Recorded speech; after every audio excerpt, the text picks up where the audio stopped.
Bueno, nos habíamos quedado en que habíamos descrito ya los componentes más frecuentes, de acuerdo pues a los grupos que habíamos mencionado. Entonces, veamos ahora pues cuáles son las pacientes o las mujeres que van a tener un riesgo elevado para que finalmente hagan esta patología. Como todo en cáncer, aquellas pues que superan o sobrepasan los 40 años. Las solteras nulíparas, porque muchas veces están de la mano algunas patologías ginecológicas mencionadas como hormonodependientes, y a veces a esta también se le involucra, pero más eso va sobre todo pues referente a mama y también a endometrio. Aquellas mujeres que hayan tenido embarazos ya en edad avanzada, aquellas pues que tengan por alguna razón déficit inmunológico o que usen por alguna otra razón, no solo por enfermedades ginecológicas, inmunosupresores. Los antecedentes hereditarios también cobran cierta importancia para esta enfermedad maligna y, lógicamente, aquellas que han tenido ya cáncer en otros sitios de su cuerpo. Pero también se mencionan, ¿ok?, que habría cierta protección, sobre todo pues en aquellas mujeres que utilizan anticonceptivos orales, combinados sobre todo. No sé si eso hablaron algo cuando han hecho control de fertilidad, anticoncepción, no sé cómo lo mencionan ahora. Y algunas páginas, como ustedes ven de cáncer, mencionan pues que se muestra una disminución en el riesgo en aquellas mujeres que usan estas metodologías anticonceptivas, bajando pues por ejemplo un 10 a 12% luego de un año de uso continuo, e incluso se puede llegar hasta un 50% en aquellas que usan 5 años continuos estos, ¿no es cierto? Y entonces, como todo en la vida, hay riesgos versus beneficios, porque habíamos mencionado que, por ejemplo, para cáncer de cervix, el uso continuo por 5 años incluso va como un factor de riesgo. No quiere decir, pues, que la mujer que ingiera esto definitivamente no tiene cáncer, todos estamos hablando de riesgo, pero es importante que sepan esto, y esto va de la mano porque al yo controlar el eje en la mujer, hago que el ovario esté quieto, no haya foliculogénesis, no haya ese, digamos, recambio celular, y por lo tanto, pues mantengo quietas esas células con la posibilidad que otros factores las distorsionen y finalmente te hagan una patología maligna. ¿Cómo se hará el diagnóstico del cáncer de ovario? En la etapa preclínica va a ser muy difícil. ¿Por qué? Porque acá van a estar totalmente asintomáticas. Y acá no estamos hablando de estadios incluso primarios in situ. Puede seguir avanzando esa enfermedad, pero no hay clínica por parte de la mujer, y ese es el gran problema que tenemos con la patología ovárica, que por suerte pues no es la más frecuente dentro del cáncer ginecológico. Ya en la etapa clínica, el tumor palpable, ¿ok?, un aumento del volumen abdominal, no solo por la tumoración, sino sobre todo pues por el acúmulo de líquido, la citis que pueda haber, o por la diseminación de la enfermedad, dolor abdominal, lógicamente, en algunos de los casos ginecorragia, porque va a haber estímulo a nivel endometrial, y por compresión, por compromiso, por invasión, va a haber también sintomatología urinaria, e incluso también puede haber sobre todo sintomatología a nivel rectal. Ya pues en las etapas más avanzadas, y que es lo más frecuente, que debuten estas mujeres o que busquen, digamos, busquen en un sistema de salud la atención, ya vienen con un mal estado general, anémicas, caquéticas, consumidas pues por la enfermedad, débiles, con la citis instalada, y muchas incluso debutan con, digamos, un abdomen agudo quirúrgico, porque la enfermedad pues se disemina por todo el abdomen y a veces hacen cuadros obstructivos intestinales. Muchas veces ingresa el cirujano y llama pues en ese momento al ginecólogo porque ve que hay una patología que le hace parecer que haya una patología tumoral diseminada. Eso se llama una carcinomatosis, y muchas veces simplemente hace pues una ileostomía, colostomía, etcétera, hace una ventana prácticamente para desobstruir a la paciente, pero ya es un cáncer avanzado. Dentro del diagnóstico, en la anamnesis, pues, hacer indagación, sobre todo por sintomatología respiratoria, abdominal, hacer la búsqueda o hacer el interrogatorio para ver si hay la presencia o no de adenopatías, sobre todo a nivel inguinal, pero cómo se disemina esto, o como debuta ya diseminado a nivel, pues, también de la axila supraclavicular. Hay que buscar en el examen clínico el derrame pleural que habíamos estado mencionando, al examen ya preferencial, ginecológico y abdominal, en la medida de lo posible, si se puede detectar, pues si podemos palpar esa tumoración anexial, ¿ok? Y hacer toda esa descripción que habíamos mencionado anteriormente para ir más o menos enmarcando si estamos o no frente a una malignidad, ¿no? Es decir, el tumor duele, se mueve, su consistencia, el tamaño, su superficie, etcétera. Como son estos, digamos, tumoraciones o es una enfermedad que debuta con ya la mujer en mal estado, hacemos pues un laboratorio un poco amplio en la cual vemos el estado de la anemia, ¿ok? Que no haya compromiso infeccioso, hacemos las pruebas hepáticas correspondientes, al menos un examen de orina, y fundamentalmente esto lo pedimos ya con la visión de hacer un monitoreo del tratamiento, no tanto como diagnóstico, y estos son los llamados marcadores tumorales, que algo ya habíamos hablado anteriormente. Acá, estos cuatro son los fundamentales: el antígeno carcinoembrionario, la alfa-fetoproteína, la subunidad beta de la hormona gonadotrofina coriónica, y sobre todo este, que es el más frecuente, ¿no? Es el CA125. Estos marcadores tumorales a nivel de todo lo que es la oncología, como ustedes ven, los podemos agrupar en aquellos derivados como antígenos oncofetales, las glico o glucoproteínas, los enzimáticos, las hormonas, proteínas séricas e incluso otras que pueden ayudar en otros cánceres, pero no en el ginecológico, ya que en el ginecológico, o en lo que nos ocupa a nosotros como especialidad, y como su especialidad, la oncología ginecológica, están estos cuatro: el carcinoma embrionario y la alfa-fetoproteína, que son antígenos oncofetales, una glicoproteína, en especial el CA125, sobre todo cuando estamos hablando de ovario, porque en mama nos puede ayudar el 19-9, e incluso en otras patologías, incluso hasta benignas, los usamos, y la hormona, la unidad beta del HCG, que habíamos mencionado, nos ayuda sobre todo en el coriocarcinoma derivado del ovario. Y ustedes vean que estos marcadores tumorales elevados no implican siempre que sea cáncer lo que estamos o ante lo que estemos. Sin embargo, algunos pues se definen, ¿ok? Como tumores pues a nivel primario de dicho órgano, como por ejemplo resaltados en celeste, ¿no? El CA125 en ovario, la subunidad beta de las células germinales que habíamos mencionado, el coriocarcinoma, la alfa-fetoproteína también en las células germinales, ¿ok? Pero hay otros que incluso pues se derivan en mama, como ustedes están viendo, o como ya patología asociada, el CA125 incluso en endometrio o en cáncer de trompa falopio, que es rarísimo, o hasta en la mama también se pide a veces, ¿ok? Pero que tengan en cuenta que muchos de ellos se pueden expresar en entidades totalmente benignas, ¿ok? Como son quistes benignos de ovario, de mama, la misma endometriosis, el embarazo, ¿ok? Y el CA125 también durante la menstruación, la enfermedad inflamatoria pélvica, la endometriosis, etcétera, etcétera. Pero yo creo que por la frecuencia que habíamos mencionado, si los epiteliales son los más frecuentes, lógicamente al menos, si no tengo los otros, siempre debe de ser solicitado el CA125, que expresa el epitelio celómico, ¿ok? Siendo un componente normal de la superficie epitelial del tracto genital femenino. Entonces, nos ayuda, insisto, para monitorizar. Puede ser que la cifra que normalmente se maneja para la mayoría de laboratorios sea 35 o menos, ¿ok?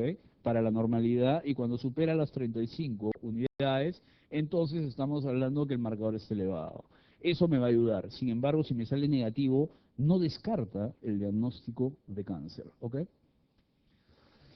Imágenes. En imágenes sí tenemos que mapear a estas pacientes solicitando la radiografía de tórax para ver si hay el derrame, ¿ok? Si hay metástasis, una de abdomen simple para ver pues si hay niveles, si hay exclusiones, etcétera, etcétera. El urograma excretor, por lo que habíamos mencionado, que ya puede estar tomado el sistema pues urinario. A veces solicitamos hasta tránsito intestinal porque puede haber metástasis acá. La ecografía abdominopélvica siempre, incluso la tomografía axial computarizada también en algunos casos nos ayuda. Y otros exámenes, incluso la cisto o la proctoscopía, porque ya se puede ver ese nivel, pues la tumoración que ha avanzado. Si es que encontramos esas biopsias, adenopatías sospechosas, sobre todo a nivel de la ingle, biopsiamos e incluso pues una toracocentesis con la finalidad de a ese líquido someterlo pues a una coloración de Papa Nicolau. También hay un estadiaje para el cáncer ovárico, el estadiaje pues enunciado por la Federación Internacional de Ginecobstetras, la cual lo clasifica en 4 estadios. Y este estadiaje, por ejemplo, a diferencia del carcinoma de cuello uterino, que habíamos mencionado que evidentemente es clínico, acá no, esto es clínico, quirúrgico y hasta patológico. Entonces acá en el estadio 1 se ve que la enfermedad está con un crecimiento que solo está limitada a las glándulas, a los ovarios, ¿ok? Y se subdivide en 3, el 1A, el 1B y el 1C. En el 1A solo se afecta un ovario, ¿ok? Es decir, la enfermedad todavía está solo atacando una de las glándulas e incluso su cápsula todavía está intacta y no se ve tumoración en la superficie ovárica. Entonces esto a veces lo descubrimos cuando entramos bajo la sospecha de una benignidad, extirpamos el ovario y el patólogo nos informa, no, ¿sabes qué? Estás frente a un cáncer. Y un cáncer que por suerte no ha roto la cápsula. Por eso, muchas veces, desde esta óptica, el hecho de ingresar a veces por la laparoscopía y ver sospecha, si yo biopsio, ¿ok?, un ovario, estoy rompiendo la cápsula. Y si me sale que es cáncer, lo estoy convirtiendo en otro estadio. Por eso se prefiere no hacer eso, sino conviertes a otro estadio como vamos a ver más adelante. ¿Ok? O en el 1B, el tumor está limitado ya a los 2 ovarios, las cápsulas son intactas y no hay tumor en la superficie ovárica. Y el 1C, tumor en uno o en ambos ovarios, con cápsula rota, o tumor en la superficie ovárica, o PAP positivo en el líquido, o lavado peritoneal. Seguro que hicieron anatomía en ginecología 1, ¿no? Han hecho anatomía.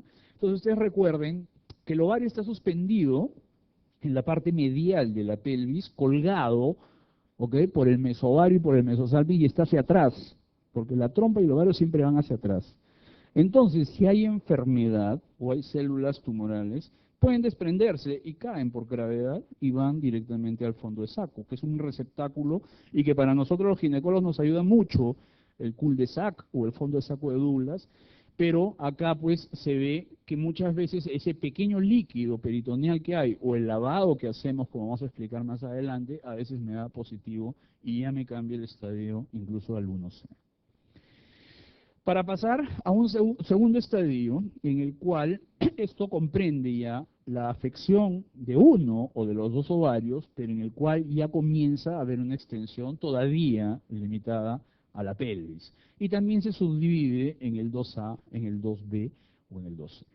En el 2A ya hay una extensión o ya se ven los implantes, la enfermedad, en el útero y en las trompas, en su superficie, ¿ok?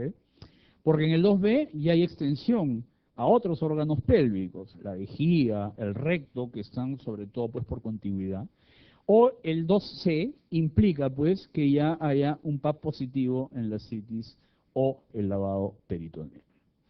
Para pasar a los estadios finales, y que son generalmente, como debutan las mujeres, el estadio 3, el tumor pues en uno o ambos ovarios, pero ya con metástasis peritoneales confirmadas, fuera de la pelvis o metástasis ganglionar regional.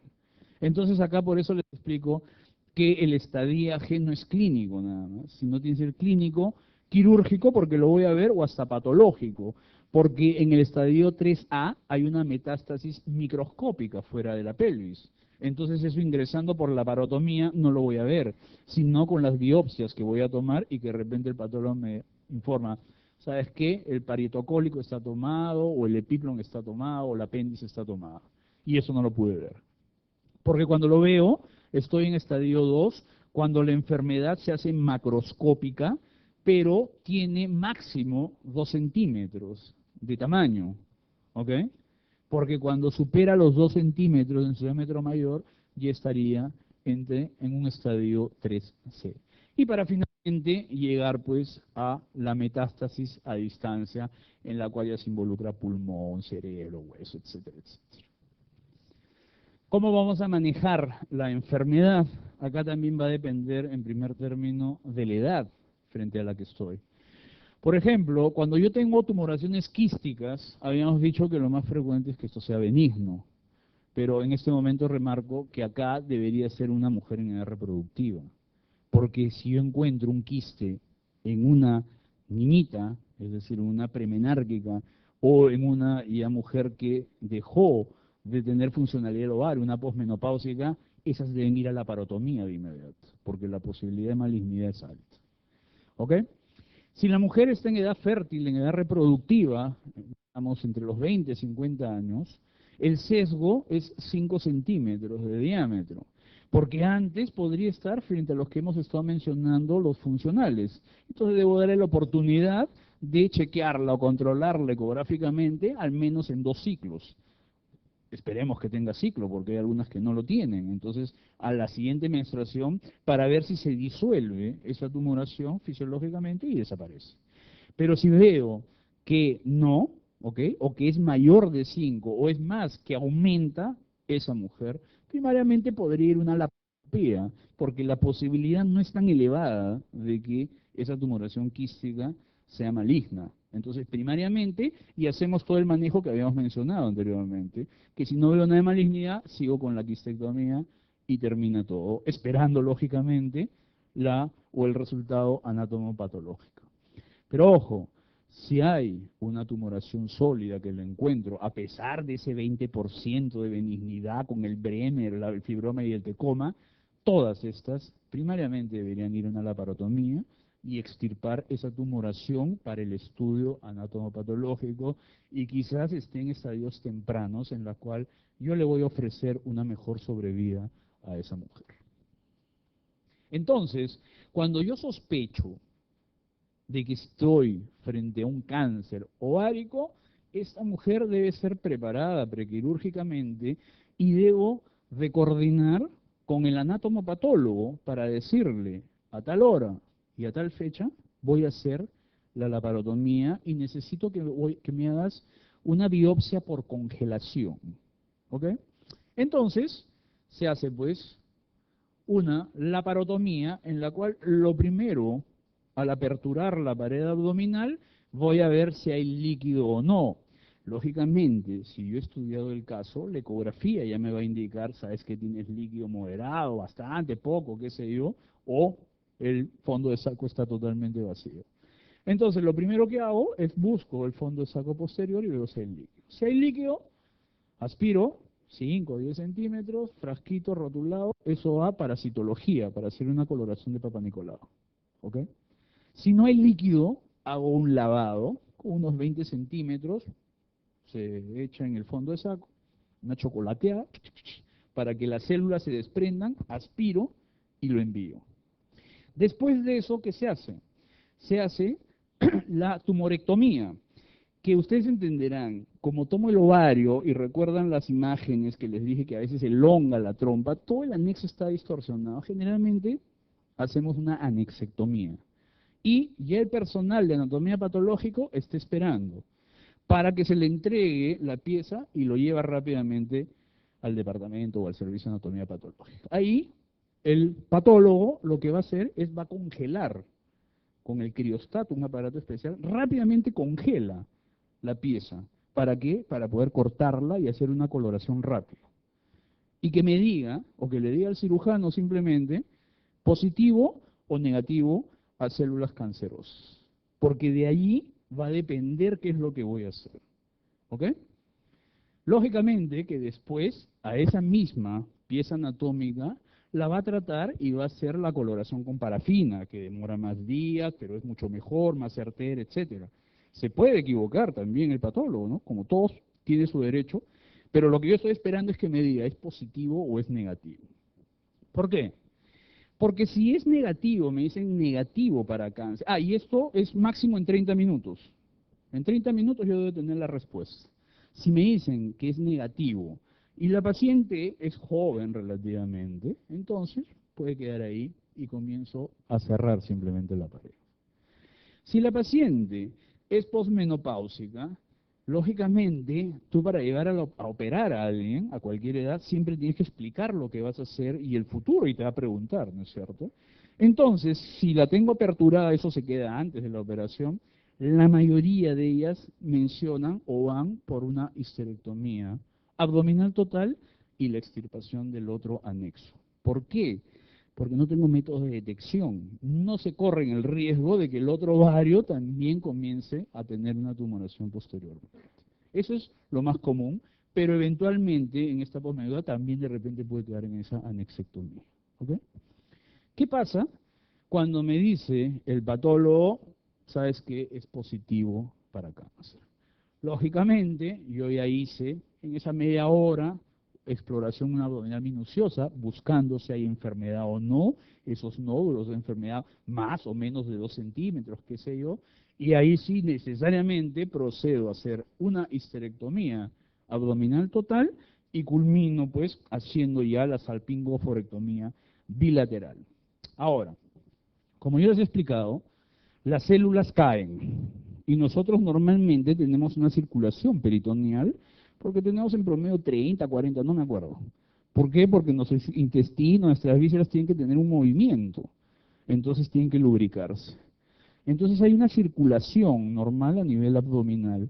Entonces si las células tumorales caen, ese líquido las traslada, tiene una traslación. Entonces, por eso se menciona que en cáncer de ovario la principal vía de diseminación es esta, la transperitoneal o también conocida como la transcelómica. Entonces, esas células en su transporte comienzan pues a pegarse en algunos sitios. Por eso yo tengo que ir a biopsias múltiples para hacer un buen estadiaje. ¿Qué biopsio? El espacio o el peritoneo vesicouterino, el vésico rectal por atrás, ambos parietocólicos, tengo que sacar todo el epiplón mayor, tengo que sacar el apéndice y valoro si es necesario hacer una biopsia hepática o no. ¿Ok? Y lógicamente hago mi informe detallado. Entonces ahí el patólogo tiene para buscar en todas esas biopsias si hay o no hay enfermedad y llevo al estadiaje que puede ir hasta 3, ¿no es cierto? 3A, 3B, 3. ¿Okay?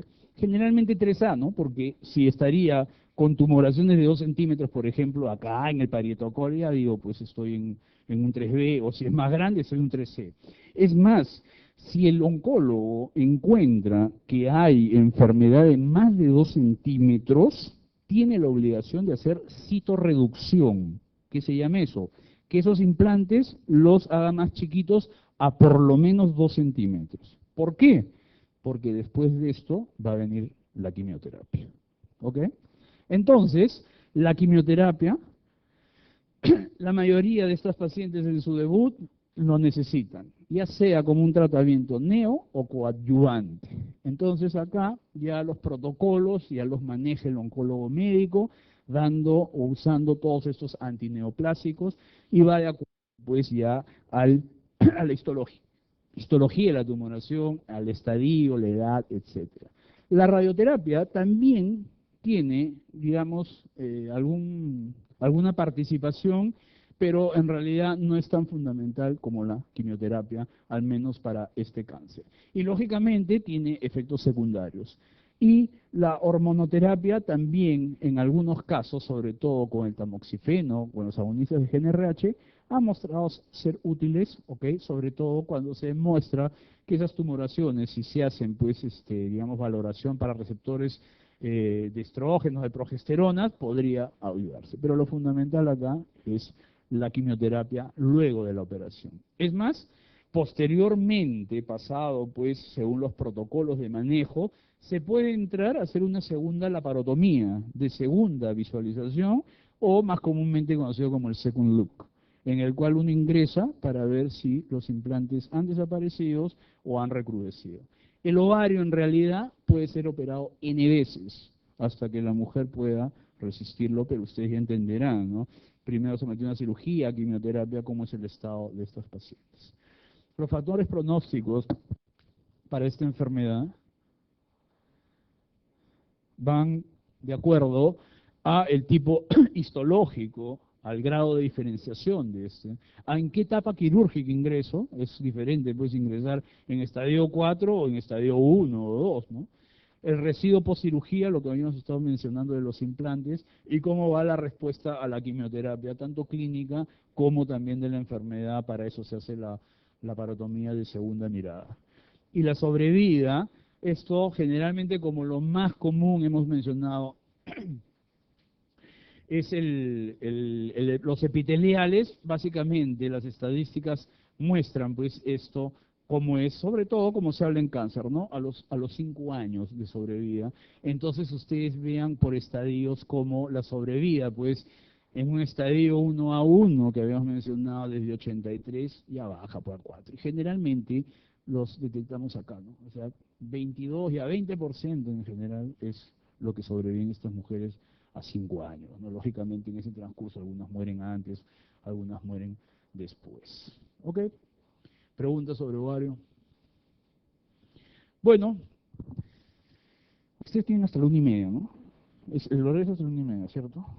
Es que yo estoy programado, pues de 9 a 1 con los otros grupos. Ustedes son el grupo difícil.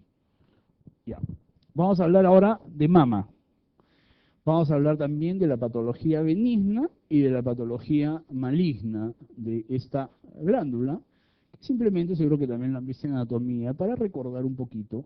Esta glándula está predestinada, y eso seguro lo vamos a ver más en obstetricia, a que produzca leche materna, elemento fundamental para alimentar pues al producto de la gestación, al hijo. Y recordando la anatomía, vemos que de fuera adentro está constituida por este complejo del pezón y la areola, donde llegan los conductos terminales que comienzan pues a bifurcarse y a ramificarse este sistema en lóbulos, segmentos, y finalmente llegan a la parte funcional, el alveolo, ¿ok? Que para la lactancia materna recibe su estímulo por vía sanguínea hormonal para la producción pues de leche, y a través de todo el sistema de conductos hace pues que esto vaya hacia el exterior, el pezón, a veces espontáneamente y sobre todo por la succión del lactante. Eso es lo fundamental. Entonces esto demuestra que acá también hay un recambio de células, y esas células pueden distorsionarse en algún momento. Por eso, dentro de lo que es la anatomía ya expresada anteriormente, acá van a ver varias diapositivas que yo les traigo como literatura, no es para que yo venga a leerlas, pero lo fundamental es que hay una unidad morfofuncional formada por dos estructuras, la ductal terminal y el sistema de conductos principales. Y acá es donde ocurre el recambio, ¿ok?, celular. Entonces puede ser objeto de distorsión, y es donde se origina la gran mayoría de proliferaciones benignas y malignas, ya sean desde el punto de vista del ducto o del acino. ¿Ok? Recordar también que, de acuerdo a la edad, podemos ver pues la fisonomía de la glándula, por ejemplo, en una mujer joven, y aparentemente vemos que la glándula parece un casquete de esfera. Eso es geometría, creo, ¿no? Trigonometría, no me acuerdo, ya, pero una de esas. Entonces tú ves no una esfera total, sino un casquete, y lo ves redondo, ¿no es cierto? O sea, aparentemente esta glándula que está compuesta por el tejido, por glandular, por grasa y por ese aparato areola-pezón, sería redonda, ¿no es cierto?, desde un punto de vista. Pero en realidad no es así. La glándula no es totalmente redonda, sino que tiene en esta parte, si lo dividimos por dos líneas que se cruzan perpendicularmente en cuadrantes, el cuadrante supero externo tiene una prolongación. en ambas mamas, ¿ok? A esta prolongación se le conoce como la cola de Spence. Y esto hace que acá haya más masa, mayor cantidad de masa o de tejido mamario. Por lo tanto, en algunas estadísticas se menciona porque la mayor parte de las tumoraciones se forman en el cuadrante superoexterno. Pero es porque hay más masa. Algunos mencionan por el drenaje linfático, qué sé yo, pero la mayoría acepta que es por la mayor cantidad de masa. Y esta cola de Spence incluso hace pues un agujero que se llama el foramen de Langer en la aponeurosis de los músculos pectorales. ¿Ok? Entonces, con ese breve ese breve recordatorio de lo que es la anatomía de la glándula, ahora sí comencemos a describir todo lo que es tumoración benigna en primer lugar, para después terminar en lo maligno, en lo que es el cáncer. Los tumores benignos de la mama pueden adoptar la fisonomía sólida y la fisonomía quística, ¿ok? Y generalmente puede ser una proliferación no cancerosa, pues, de cualquiera de los componentes de la mama. Entonces, estas tumoraciones benignas van a incluir aquellos cambios que en algunas ocasiones, y lo voy a remarcar cuando describa cada uno de ellos, podrían eventualmente tener la potencialidad de desarrollar cáncer, pero en realidad la mayoría no acepta esto, porque es muy bajo, ¿ok? La frecuencia. Entonces, vamos a ver que algunos tienen ese ligero incremento de esta posibilidad. Los tumores benignos constituyen, pues, la quinta parte de la patología mamaria y se ve sobre todo en menores de 40 años, en los cuales generalmente la patología es benigna, a diferencia de las que superan esta edad. ¿Cuáles son las afecciones no cancerosas o benignas que pueden incluir, pues, a estas tumoraciones de esta glándula? Están los hoy conocidos como cambios fibroquísticos de la mama, ¿ok? Está la hiperplasia mamaria, los fibroadenomas, el tumor filoides, los papilomas intraductales, la necrosis adiposa, la mastitis u otra infección, que eso más que todo lo van a ver en obstetricia, sobre todo porque es más frecuente la mastitis puerperal, y la llamada ectasia ductal. En general comenzamos a sospechar, o la mujer comienza a llamarle la atención, cuando se palpa un nódulo.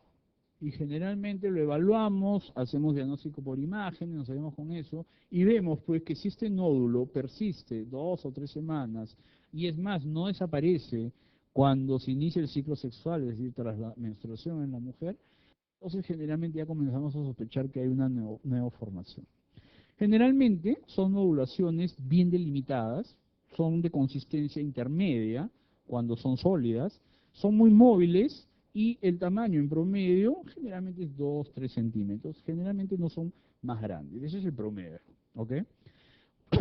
Por lo general no duelen y son móviles y es más, al desplazar la tumoración no retraen el complejo areola-pezón ni la piel, cosa que sí es diferente con las entidades malignas, porque comienza a haber proliferación y comienzan a crear pues conexiones con la piel y cuando yo comienzo a movilizarlas, retraen o se forman hoyuelos en esta, o retraen o distorsionan la dirección de uno de los pezones cuando afecta todo este complejo. ¿Ok? ¿Por qué? Porque esas sí, a diferencia de las benignas, esas sí se adhieren y estas no. Frecuentemente pueden ser múltiples y puede ser bilaterales, es decir, atacar las dos glándulas. ¿Cómo hago el diagnóstico? ¿Puedo usar la mamografía? En algunos casos sí, la puedo usar, ¿ok?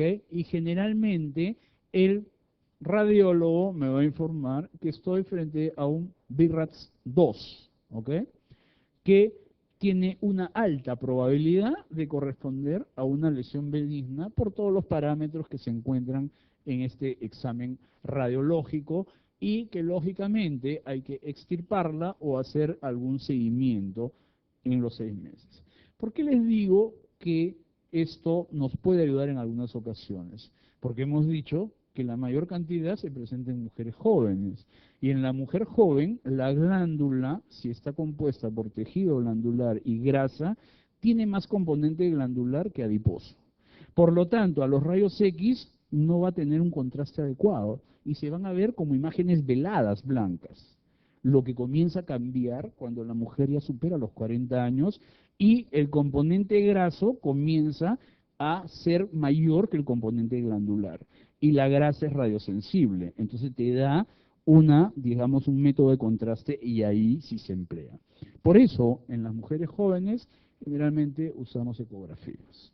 Ecografías que lo fundamental es que fuera de evaluarme el tamaño, me va a decir si estoy frente a un quiste o estoy frente a un nódulo solo. ¿Ok? Y en algunas ocasiones, de acuerdo al volumen de la glándula de esa mujer y sobre todo a la ubicación de la tumoración, cuando es muy profundo, a veces pues la resonancia magnética nuclear es la que nos ayuda para delimitarla y para evaluarla. Estos BIRATs que habíamos hablado, vamos a comenzar a hablar un poquito acá, porque más adelante también seguro lo vamos a hacer. Es una clasificación indicada pues por el Colegio Americano de Radiología ya en los 90, en la cual pues es un sistema de datos y de reportes de las imágenes de la mama, en la cual se quiso transformar algo cualitativo en algo cuantitativo, para, sobre todo, unificar pues diagnósticos y eso que facilite también la uniformización del manejo de estas pacientes. Y entre los BIRATs existen 6, desde el 0 hasta el 5, en la cual el BIRAT 0 es un estudio insuficiente, es decir, con esa mamografía no puedo concluir nada y lo más probable es que yo necesito algunos estudios complementarios o algunas técnicas mamográficas también, ¿ok? Pero que me ayuden a la magnificación de la glándula.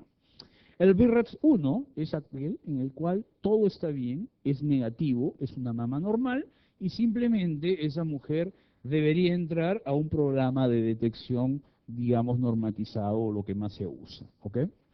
El BIRATS 2, como habíamos mencionado anteriormente, es el que me indica una alta probabilidad de patología benigna. Entonces, en este caso, extraigo el nódulo y posteriormente debe tener un control periódico de acuerdo al requerimiento.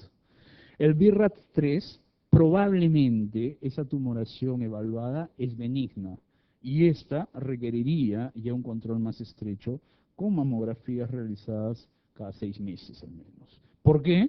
Porque la posibilidad de que esto se malignice es bajo, pero lo tiene, menos del 2% según las series o las investigaciones realizadas. El BIRATS 4 es sospechoso o dudoso, entonces acá ya se debería considerar la biopsia y es lo que generalmente se hace porque tiene una probabilidad de 20 a 30%. En cambio, el BIRAT 5 ya es altamente sospechoso y de inmediato debe ser sometida a cualquiera de sus formas esa mujer para realizar la biopsia porque 70-80% de estas van a finalmente ser una enfermedad maligna. Entonces, vamos a pasar a describir las diferentes tumoraciones benignas que se pueden encontrar en la mama. Empecemos por el fibroadenoma, que es el tumor más frecuente que ocurre a nivel de la glándula y acá sobre todo predomina su carácter fibroso frente al carácter glandular. Estas son unas tumoraciones pseudoencapsuladas, pero que están bien limitadas, generalmente son móviles, generalmente no duelen, pocas son las mujeres que se quejan de dolor, y pueden ser múltiples, ¿ok? Pueden ser lobuladas, generalmente son esféricas, como ustedes están viendo, y que requieren finalmente la exéresis y el estudio anatomopatológico, porque en mama toda tumoración encontrada debe ser tumoración extraída. Esta es una enfermedad o es un nódulo que se ve sobre todo en mujeres jóvenes. Entre los 20 y 30 años es el pico o la mayor frecuencia, ¿ok? Y sobre todo, por ser este grupo etario el más afectado, lo que más nos ayuda es hacer una ecografía mamaria, en el cual delimito bien este nódulo, ¿ok? Que es un nódulo pues sólido, y tengo que hacer la extracción. Esta es una mamografía de una mujer que ya supera los 40 años, por eso veo una tumoración de bordes bien limitados, como ustedes están viendo, y sin ningún otro parámetro de malignidad mamográfica. Entonces, a estas pacientes que se les encuentra esto que es la tumorosis más benigna, lo que se hace es la extirpación por excisión, pues separándola de esa pseudocápsula. Están, en segundo término, las llamadas lesiones papilares ductales, o conocidos comúnmente como los papilomas intraductales. Estos ya son pues proliferaciones que nacen de los conductos galactóforos. Y lo más común es que estas mujeres comiencen a ver de que manchan la ropa de dormir, que mancha la ropa interior, el brasier, ¿ok? Y comienzan a ver secreciones sanguinolentas o serosanguinolentas. Y eso es lo que les llama la atención y buscan, pues, lógicamente, la consulta. Es por eso que la telorrea, en este caso una telorragia, es el motivo más común de consulta, ¿ok? Acá se hace o se pretende, de acuerdo a la edad, realizar una mamografía, pero muchas veces esta es negativa porque es una tumoración que está dentro del conducto. Entonces se emplean algunos otros métodos de diagnóstico por imágenes, como puede ser la galactografía, en la cual a través de los conductos principales se comienza pues a, digamos, administrar una sustancia radioopaca para que haga contraste con la finalidad de, en algunos de los conductos, ver un fenómeno de sustracción o una imagen de sustracción en la cual podría estar esto de la mano con la, digamos, la génesis de esta sintomatología, ¿ok? Hay que aprovechar esta secreción por el pezón para hacer una impronta, es decir, a nivel de la mama, cuando nosotros examinamos y evidenciamos cómo gotea, con una lámina portaobjetos pasamos y tomamos la extensión de esa secreción para mandar al patólogo y que haga una coloración de Papá Nicolau.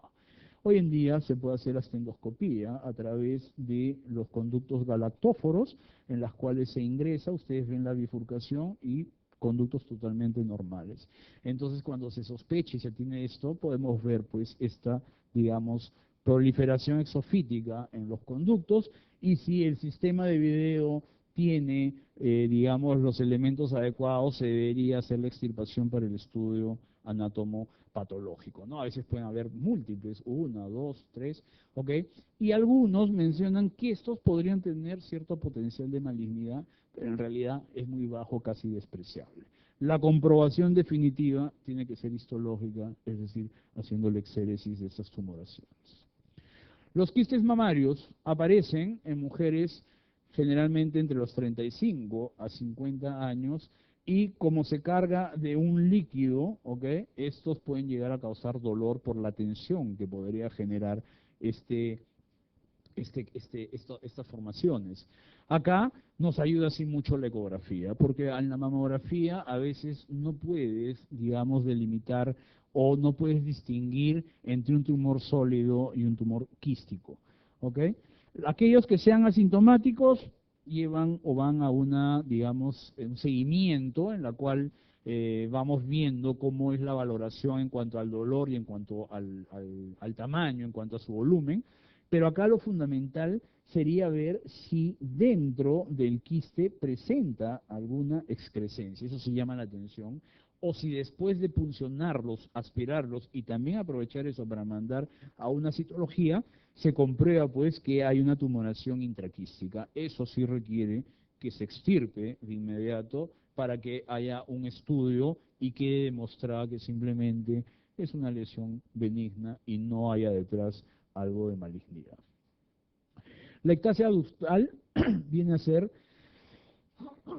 una evolución final de una mastitis periductal. Generalmente esto ya se ve en mujeres de mayor edad, en la cual a nivel pues de las partes terminales de los conductos, estos muchas veces sufren una obstrucción.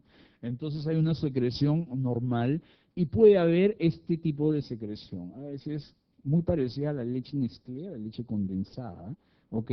A veces amarillenta, a veces con un tinte algo verdoso, en la cual la mujer puede tener síntomas de inflamación a nivel de la areola, del pezón o dolor, o la formación ya por el acúmulo de secreción de cierta tumefacción, tumoración, la cual incluso puede hasta colonizarse con las bacterias propias dérmicas que hay acá y puede formarse hasta un absceso con fístulas que van hacia la piel pues circundante. Acá lo que se tiene que hacer, como ya hay una obliteración de esos conductos, es la llamada resección de los conductos terminales, en la cual simplemente se hace una incisión en media luna, en el límite entre la areola y la piel para que quede una cicatriz adecuada, y simplemente se extirpan todos esos conductos para ya evitar todo esto. La necrosis grasa de la mama, o también conocida como la esteatonecrosis, esta fundamentalmente es la aparición de una tumoración que a la mujer le comienza a llamar la atención, ¿ok? Y muchas veces nos puede confundir, tanto clínica como mamográficamente, con una lesión maligna. Pero cuando somos acuciosos en el interrogatorio, comenzamos a descubrir, o la mujer comienza a acordarse, de que tiempo atrás, a veces 1 o 2 años anteriormente, sufrió de un traumatismo moderado a severo en la glándula, por agresión física, por una caída, de repente en la punta de un mueble, que puede ser eso, digamos, frecuente. Entonces ahí se le ha puesto, primero pues se le formó una equimosis, de repente no vio, se formó un hematoma, y este hematoma pues en su resolución desencadenó una reacción inflamatoria crónica, ¿ok? Que quizás pasó con analgésicos, todo, pero eso va a la formación de esta pues cavidad quística con lesiones fibrosas y que tiene mucha adherencia, por eso les digo que puede confundirse a veces con un cáncer de mama, pensamos que es y finalmente no, porque cuando se logra la extirpación, a veces el patólogo menciona eso y recién la mujer repara que sí, verdad, hace años yo tuve un golpe, me asaltaron, me caí, qué sé yo, ¿ok? Entonces esta también es una de las entidades benignas de la mama. Está el tumor filoides también, que es poco frecuente y abarca también los dos tejidos de la glándula, el tejido conectivo y el tejido glandular en, digamos, sus parámetros lobulares y conductuales. ¿Okay? Acá tiene la característica del tumor filoides que puede crecer rápidamente y puede formar una mama, haciéndola pues de un volumen, digamos, a veces pues muy, muy grande. Y estos sí tienen potencialidad maligno, bajo, pero lo tienen. Por eso se clasifican en benignos, netamente, nada que ver con el cáncer, en malignos, es decir, ya primariamente cuando se hace la extirpación se encuentra que hay malignidad, o los llamados de malignidad indeterminada, borderline o limítrofes. ¿Ok? Acá pues estas son masas que algunos podrían causar dolor y lo fundamental es ese crecimiento en volumen rápido y entonces lógicamente va a estirar la piel y en etapas tempranas o cuando recién se están formando a veces es un poco difícil diferenciarlos frente a los fibroadenomas, ¿ok? Estos requieren una extirpación amplia de tejido, digamos, sin alteración, es decir, con bordes de 1 a 2 centímetros, porque por sus componentes y su forma de crecimiento generalmente pueden recrudecer. Por eso se pide pues que haya unos 1 centímetro al menos de tejido normal en la cual se coge toda esta tumoración para poder evitar eso. Un segundo punto, una segunda entidad en la cual podría estar relacionada con esa potencialidad de ir hacia un cáncer de mama es la llamada hiperplasia de la mama. ¿Ok? Acá hay una sobreproducción de las células que involucra tanto conductos como lobulillos y generalmente se le subclasifica a la hiperplasia como hiperplasia leve, como hiperplasia de tipo usual, que no tiene atipia, y como la hiperplasia atípica, ¿ok? La cual puede ser del ducto o del lobulillo, ¿ok? Y acá, generalmente, es la última, es decir, la hiperplasia atípica, que podría tener 4 o 5 veces un riesgo mayor para que finalmente esto degenere en cáncer. Es decir, tumor filoides, hiperplasia de la mama, son los que podrían tener una eventualidad de seguir el camino hacia el cáncer, pero con un bajo porcentaje. Entonces acá es necesaria pues la exéresis de la tumoración para el estudio citológico, histológico mejor dicho. Y creo que con esto terminamos lo que es benignidad, en la cual están los hoy día llamados cambios fibroquísticos de la mama, que anteriormente se llamaba la enfermedad fibroquística y que afecta en promedio a la mitad de las mujeres, ¿ok? Y esta afección se da sobre todo por los cambios hormonales que ocurren en el ciclo sexual de la mujer. Por eso se ve en mujeres en edad fértil, con mayor frecuencia. Esto generalmente se presenta en el grupo etario entre los 20 y 50 años y muchas veces comienza a mejorar al llegar a la menopausia. Los cambios pueden ser en ambas mamas, en una sola mama, por sectores o involucrar toda, digamos, el área de la glándula. Y acá pues se ve que hay cambios fibróticos y cambios quísticos, de allí su nombre de cambios fibroquísticos de la mama. Esto va a variar la sintomatología, sobre todo de acuerdo a la etapa en el ciclo sexual que esté la mujer. Entonces muchas veces comienzan a crecer durante el ciclo y comienza a disminuir una vez que termine el ciclo cuando empieza la menstruación. No hay, digamos, una asociación en cuanto a etiología firme como para dar un tratamiento, digamos, pues por causa-efecto. Por lo tanto, generalmente usamos analgésicos. Algunas veces, cuando estos cambios quísticos son muy grandes y se forman macroquísticos y hay mucha tensión, debemos hacer una punción para hacer el drenaje de estos, ¿ok? Pero en los pequeñitos, en realidad, no ayuda mucho esto. También usamos, sobre todo, elementos antioxidantes, como son, sobre todo, la vitamina E, en la cual empíricamente nos da alguna, digamos, alguna un buen tratamiento o alguna buena, ¿cómo se llama esto?